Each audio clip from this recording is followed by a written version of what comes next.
开始。 Close your eyes and you might think you're in a Chinese classroom. 一起坐一坐。 But this is Aurora, Colorado, and these kindergartners are learning a language that's quite different from the one they were born with.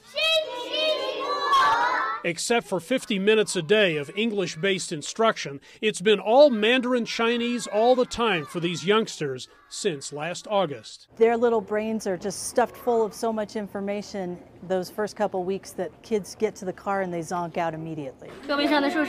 Welcome to the Global Village Academies, 4 kindergarten through 8th grade language immersion charter schools in Colorado.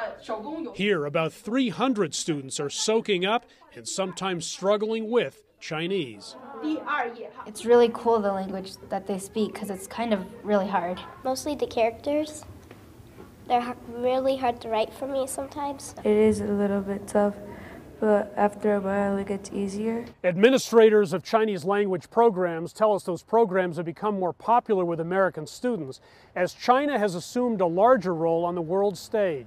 同学们好。 Nearly 900 students are enrolled in Chinese language classes at the Denver Center for International Studies and 5 other Denver public schools. The world is always becoming a more global place, and having to learn another language, and the language of like the next biggest country, the new rising power, it's going to be a really helpful skill to be able to communicate with. That was Paige Black's mother's thinking 6 years ago. Our goal was to make it so that she could go internationally and she would have doors open to her that wouldn't have been open if she could only speak English. If I ever go to China, then I'll be able to speak Chinese to them.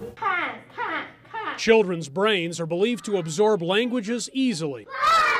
Just 3 months into his first year of Chinese, one young student told his teacher, "You look pretty. 王老师，你很漂亮. I was so surprised, you know."